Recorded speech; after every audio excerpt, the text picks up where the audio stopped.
हरे कृष्णा। तो दूसरा अध्याय 55 श्लोक। श्री भगवान उवाच श्रीभगवानुवाच उवाच प्रजाहाति यदा कामान् प्रजाः प्रजहाति आत्महन्ति यदा कामान् सर्वान् पार्थमनोगतान् सर्वान् सर्वान् पार्थ मनोगतान् पार्थमनोगतान् आत्मनि एवात्मना तुष्ट आत्मन्येवात्मना तुष्टः यथा प्रज्ञास्तदोच्यते। स्थितप्रज्ञस्तौ तदोच्यते। श्रीभगवानुवाच श्रीभगवानुवाच प्रजाहाति यदा कामान् प्रजहाति यदा कामान् सर्वान् पार्थामनोगतान् सर्वान् पार्थ मनोगतान् आत्मनि एवात्मना तुष्ट आत्मन्येवात्मना तुष्टः स्थितः प्रज्ञा ततो उच्यते।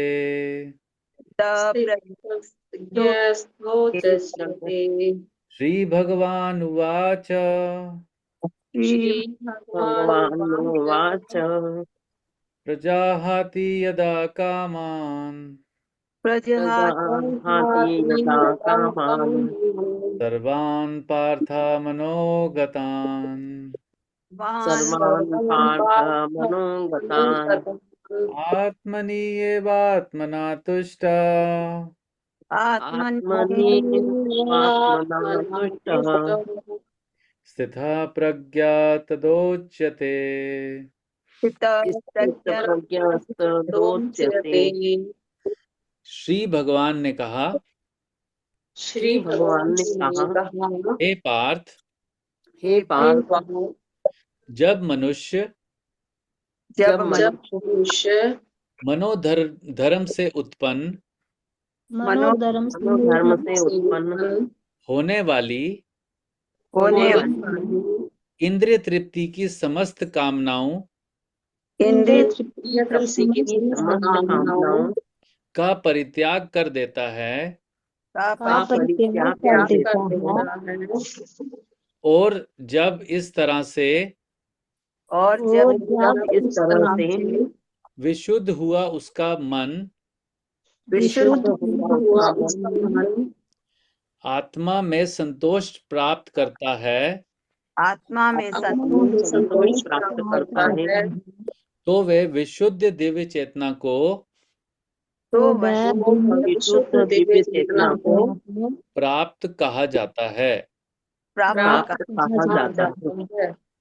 अर्थात कि वो स्थित प्रज्ञ की अवस्था को पहुंच जाता है, स्थित प्रज्ञ। तो श्री भगवान ने कहा, हे पार्थ, जब मनुष्य मनोधर्म से उत्पन्न होने वाली इंद्रिय तृप्ति की समस्त कामनाओं का परित्याग कर देता है और जब इस तरह से विशुद्ध हुआ उसका मन आत्मा में संतोष प्राप्त करता है तो वह विशुद्ध दिव्य चेतना को प्राप्त कहा जाता है। तो आपकी अगर आ गया हो तो आज मैं पढ़ लूं। ठीक है। श्रीमद् भागवत में पुष्टि हुई है कि जो मनुष्य पूर्णतया कृष्ण भावना भावित या भगवत भक्त होता है उसमें महर्षियों के समस्त सद्गुण पाए जाते हैं, किंतु जो व्यक्ति अध्यात्म में स्थित नहीं होता उसमें एक भी योग्यता नहीं होती, क्योंकि वह अपने मनोधर्म पर ही आश्रित रहता है। फलतः यहाँ ये ठीक ही कहा गया है कि व्यक्ति को मनोधर्म द्वारा कल्पित सारी विषय वासनाओं को त्यागना होता है। कृत्रिम साधन से इनको रोक पाना संभव नहीं है, किंतु यदि कोई कृष्ण भावनामृत में लगा हो तो सारी विषय वासनाएं स्वतः बिना किसी प्रयास के दब जाती हैं। अतः मनुष्य को बिना किसी झिझक के कृष्ण भावनामृत में लगना होगा, क्योंकि ये भक्ति उसे दिव्य चेतना प्राप्त करने में सहायक होगी। अत्याधिक उन्नत जीवात्मा जो कि महात्मा है, अपने आप को परमेश्वर का शाश्वत दास मानकर आत्मतुष्ट रहता है। ऐसे आध्यात्मिक पुरुष के पास भौतिकता से उत्पन्न एक भी विषय वासना फटक नहीं पाती। वह अपने को निरंतर भगवान का सेवक मानते हुए सहज रूप में सदैव प्रसन्न रहता है। ओम अज्ञानतिमिरन्धस्य ज्ञानाञ्जनशलाकया चक्षुरुन्मीलितं येन तस्मै श्रीगुरवे नमः। श्रीचैतन्यमनोभीष्टं स्थापितं येन भूतले स्वयं रूपः कदा मह्यं ददाति स्वापदान्तिकम्। वन्देऽहं श्रीगुरु श्रीयुतापदकमलं श्रीगुरून् वैष्णवांश्च श्रीरूपं साग्रजातं सहगणरघुनाथान्वितं तं सजीवं साद्वैतं सावधूतं परिजनसहितं कृष्णचैतन्यदेवं श्रीराधा कृष्णपादान् सहगणललिता श्रीविशाखान्वितांश्च। हे कृष्णा करुणा सिंधु दीनबंधु जगतपते गोपेशा गोपिका कांत राधा कांत नमस्तुते। तप्त कांचन गौरांगी राधे वृंदावनेश्वरी वृषभानुसुते देवी प्रणमामि हरिप्रिये। वाञ्छा कल्पतरुभ्यश्च कृपा सिन्धुभैव च पतितानां पावनेभ्यो वैष्णवेभ्यो नमो नमः। जय श्री कृष्ण चैतन्य प्रभु नित्यानंद श्री अद्वैत गदाधर शिवासादि गौर भक्तवृंद। हरे कृष्णा कृष्णा कृष्णा हरे हरे, हरे राम राम राम हरे हरे। नमः ओं विष्णुपादाय कृष्णपृष्ठाय भूतले श्रीमते भक्ति वेदांत स्वामीति नामिने। नमस्ते सरस्वते देवे गौरवाणी प्रचारिणे निर्विशेषा शून्यवादी पाश्चात्य देश तारिणे। जगत गुरु श्रील प्रभुपाद की जय। गौर भक्तवृंद की जय। हरे कृष्णा। तो क्या समझ आता है इससे? इसमें तात्पर्य, इसका जो अनुवाद है वो भी बहुत डिटेल्ड में है। तो स्थिति प्रज्ञ के पहले क्या पहला लक्षण क्या है?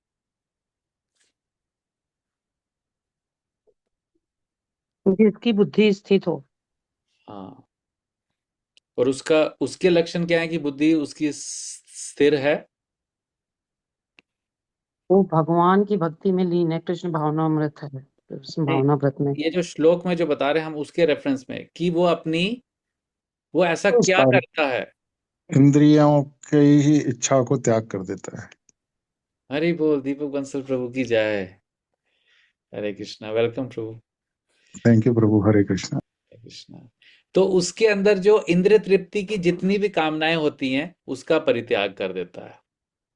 मतलब अपने इंद्रियों की तृप्ति के लिए जितनी भी कामनाएं हैं वो उसका पहला लक्षण है कि उसने उसका परित्याग कर दिया होता है। और जब वो ऐसा कर देता है तो उससे उसका इफेक्ट क्या होता है? उसका मन जो होता है वो विशुद्ध हो जाता है। उसका मन शुद्ध हो जाता है, प्योर प्योर हार्ट हो जाता है। और वो उसको उसको संतोष कहाँ मिलता है? अब उसको इंद्रियों में संतोष को वो ढूंढता नहीं है, मन में संतोष ढूंढता नहीं है, तो आत्मा से उसको संतोष प्राप्त होता है। तो वह, और जब वो आत्मा में अपना संतोष प्राप्त करता है तो वो व्यक्ति दिव्य चेतना को प्राप्त होता है। और ऐसे व्यक्ति की जो चेतना होती है उसको स्थित प्रज्ञ कहा जाता है, ऐसा व्यक्ति को। तो इसमें परपोर्ट पे जाएंगे। जैसे यहाँ लिखा है प्रजहाति, त्यागता है, मतलब वो क्या करता है? त्याग देता है। फिर किसको त्यागता है? यदा कामान, मतलब जितनी भी इंद्रिय तृप्ति की जितनी कामनाएं हैं उसको त्याग लेता है। सर्वान, मतलब सभी प्रकार की। हे पार्थ, पिता पुत्र हे पार्थ। तो मन गतान, मनोरथ का आत्मनि, आत्मा की विशुद्ध अवस्था में। तो वो अपने मनोरथ से जितनी भी उसकी मन अपने होते हैं ना, कि हम अपने मन की करते हैं, आज मेरा मन ये कर रहा है, तो उसको वो अपने मन को बिल्कुल एकदम कंट्रोल में रखता है। मतलब दूसरे तरह से बोला जाए, उसका मन पूरी तरह उसके वश में होता है। तो प्रभुपाद जी क्या बताते हैं यहाँ, कि जो मनुष्य पूर्णतः कृष्ण भावना भावित या भगवत भक्त होता है, तो मतलब कृष्ण भावना भावित का मतलब क्या हुआ आगे पूरे में, कि जो एक भगवत भक्त होता है, मतलब जो एक शुद्ध भक्त होता है, उसमें महर्षियों के समस्त सद्गुण पाए जाते हैं। किंतु जो व्यक्ति अध्यात्म में स्थित नहीं होता, उसमें एक भी योग्यता नहीं होती। तो यहाँ प्रभुपाद जी बहुत स्ट्रांग वर्ड यूज कर रहे हैं, क्योंकि वह अपने मनोधर्म पर ही आश्रित रहता है। तो अगर कोई कहते हैं कि अगर कोई व्यक्ति मतलब भौतिक स्तर पे बड़े से बड़ी उपाधि प्राप्त कर ले, लेकिन अध्यात्म में वो बिल्कुल जीरो लेवल पे हो, तो भागवतम में आता है कि उसका लाभ क्या है। और दूसरे तरह से एक व्यक्ति भौतिक दृष्टि से, चाहे वो बहुत नीचे लेवल पे हो, भौतिक उसके पास जो धन संपदा है, जो जो भी है, उसका जो उपाधि है वो नीचे की हो, मान लो कंपैरेटिवली, लेकिन अध्यात्म अध्यात्म में वो एकदम हाईएस्ट लेवल पे स्थित है, तो उसको हानि क्या है? उसको कोई उसकी लाइफ में कोई हानि हुई नहीं। और एक व्यक्ति जो भौतिक स्तर पे एकदम बहुत ही हाई लेवल पे है, लेकिन उसके अंदर आध्यात्मिकता में वो स्थित नहीं है, तो उसका लाभ ही क्या है? तो फलतः यहाँ ये ठीक ही कहा गया है कि व्यक्ति को मनोधर्म द्वारा कल्पित सारी विषय वस्तुओं को त्याग देना चाहिए। कि मन की संतुष्टि के लिए जो भी वो कार्य कर रहा है, और मन हमें क्या क्या करता है, मन मन क्या करता है कि इंद्रियों के विषयों को तृप्त करने की इच्छा करता है। तो कभी उसकी इंद्रियां उसके मन को इधर लेके जाती हैं, कभी वहां लेके जाती हैं, तो इधर उधर वो भटकता रहता है। तो उसको पहली बात क्या है कि उस कि मनोधर्म द्वारा जो कल्पित विषय वस्तु वासनाओं को त्यागना होता है। अब इसको त्यागने के लिए अब इतना इजी होता तो सब लोग ऐसा कर कर पाते, सबका मन बहुत स्थिर होता, लेकिन ऐसा पॉसिबल नहीं है। सो कृत्रिम साधन से इनको रोक पाना संभव नहीं है, मतलब इजी नहीं है ये। किंतु यदि कोई कृष्ण भावनामृत में लगा हो, तो सारी विषय वासनाएं स्वतः बिना किसी प्रयास के दब जाती हैं। अब ये एक क्वेश्चन है, ऐसा कैसे होता है, बताइए। हमने भगवत गीता फर्स्ट चैप्टर में भी पढ़ा है, और अभी सेकंड चैप्टर के शुरुआत में भी पढ़ा है। फर्स्ट चैप्टर में पढ़ा है हमने।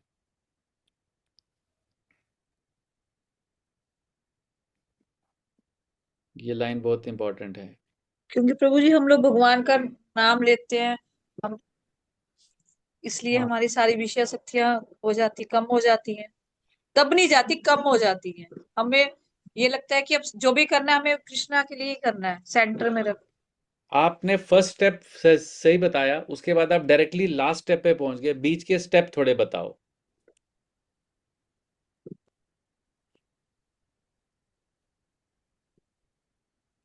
हम भगवान का नाम लेते हैं और उससे हमारे इच्छाएं शुद्ध हो जाती हैं। अभी उसके बीच का प्रोसेस क्या है?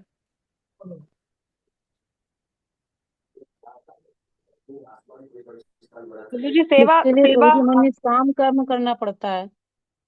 हाँ, ये एक पॉइंट आया। तो जैसे ही इसको स्टेप बाय स्टेप कैसे समझेंगे, कि जैसे ही हम भक्ति करते हैं, तो हम पहले कौन सी भक्ति करते हैं? हम पहले सकाम कर्म करते हैं। हमने ये डिस्कस किया, अभी 2-4 दिन पहले ही शायद डिस्कस किया। हम सकाम कर्म करना शुरू करते हैं। उसके बाद धीरे धीरे सकाम कर्म के फलों से हमारी आसक्ति कम होती जाती है, धीरे धीरे। फिर हम निष्काम कर्म करना शुरू करते हैं। तो पहले जो निष्काम कर्म होता है वो रजोगुण में होता है। फिर धीरे धीरे निष्काम कर्म करते करते हमारा जब मन शुद्ध होता है, मन की शुद्धि होती है, तो हम सत्व गुण में निष्काम कर्म करते हैं। और जैसे ही हम सत्व गुण तक पहुंच जाते हैं निष्काम कर्म करते करते, तो वहां से हमारे को निर्गुण भक्ति प्राप्त होती है, जो कि सत्व, रजस और तमो के प्रभाव से बाहर होती है। तो उस स्टेज पे जाके हमारी सारी विषय वासनाएं स्वतः खत्म हो जाती हैं। इस तरीके से स्टेप बाय स्टेप प्रोसेस है ये। तो हमने कुछ दिन पहले डिस्कस किया था ना कि हमें अभी हम सकाम भक्ति पे हैं, है ना, सकाम कर्म कर रहे हैं। तो मतलब कर्म, हम अगर भक्ति वाला कर्म कर रहे हैं तो हम अभी सकाम कर्म कर रहे हैं, सकाम भक्ति कर रहे हैं। लेकिन धीरे धीरे हमें निष्काम भक्ति या निर्गुण भक्ति तक पहुंचना है। तो वो प्रोसेस जो हम फॉलो करते हैं, लेकिन हमें इसका नॉलेज भी होना चाहिए कि हम अभी कहाँ हैं और हमें कहाँ तक जाना है। तो लिखा है, अतः मनुष्य को बिना किसी झिझक के कृष्ण भावनामृत में लगना होगा, क्योंकि ये भक्ति, अब यहाँ पर प्रभुपाद जी भक्ति यूज कर रहे हैं फिर से, भक्ति उसे दिव्य चेतना प्राप्त करने में सहायक होगी। तो जैसे ही वो भक्ति में कार्य करता रहेगा, पहले सकाम भक्ति करेगा, फिर निष्काम भक्ति करेगा, फिर जाके आगे नेक्स्ट लेवल पे शुद्ध भक्ति करेगा, तो दिव्य चेतना प्राप्त करने में उसको सहायक होगी। अत्याधिक उन्नत जीवात्मा, अब जो एकदम प्योर डिवोटी है, महात्मा, अपने आप को परमेश्वर का शाश्वत दास मानकर आत्मतुष्ट रहता है।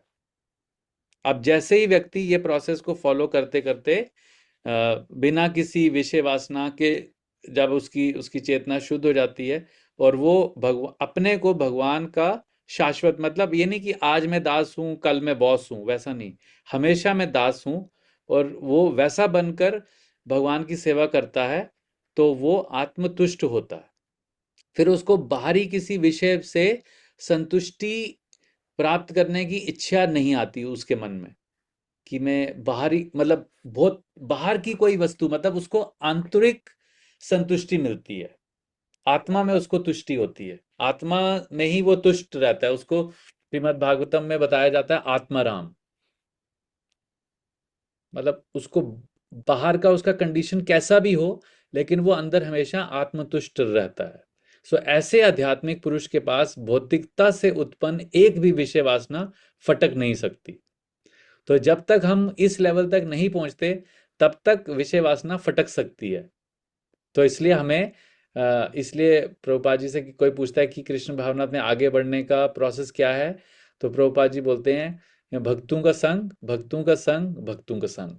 तो जब तक हम एसोसिएशन में रहते हैं तो हम आगे बढ़ते रहते हैं, बढ़ते रहते हैं। लेकिन जैसे ही हम शुद्ध भक्त बन जाते हैं या हम आत्मतुष्ट के लेवल तक पहुंच जाते हैं, वहां पर फिर विषय वासना के फटकने का कोई चांस नहीं है।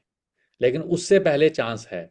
होता है ना, बीच बीच में कभी हम एकदम, हमें लगता है कि नहीं अभी लाइफ बड़ी अच्छी चल रही है, भक्ति अच्छी हो रही है, और फिर एकदम से लगता है कि कुछ गड़बड़ हो गया, तो वो विषय वासना कहीं से फटक गई आसपास।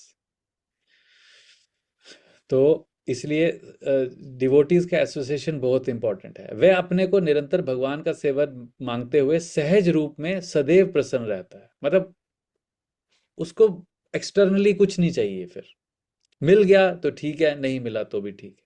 लेकिन भगवान ऐसे व्यक्ति की पूरी रक्षा करते हैं। वो बोलते हैं ना, सर्वधर्मान, क्योंकि ऐसा व्यक्ति को कौन सा लक्षण होता है, सर्वधर्म धर्मान परित्यज्य माम एकम शरणम व्रज अहम त्वं सर्व पापेभ्यो मोक्षयिष्यामि मा शुचा। तो भगवान बोलते हैं कि डरो मत।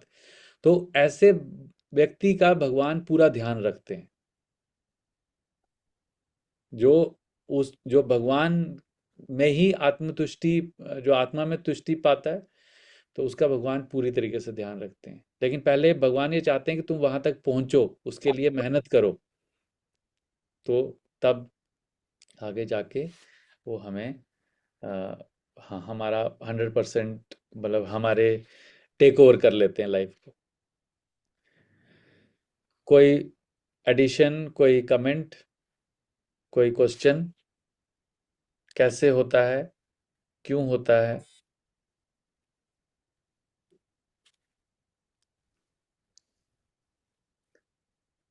ये स्थिति प्रज्ञ जो है, जिसकी बुद्धि स्थिर होती है, तो ये उसके लक्षण का पहला आंसर दे रहे हैं आज भगवान।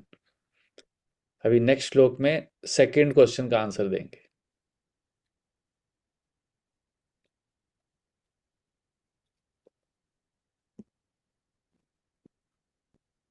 ठीक है, कोई कुछ ऐड करना चाहता है?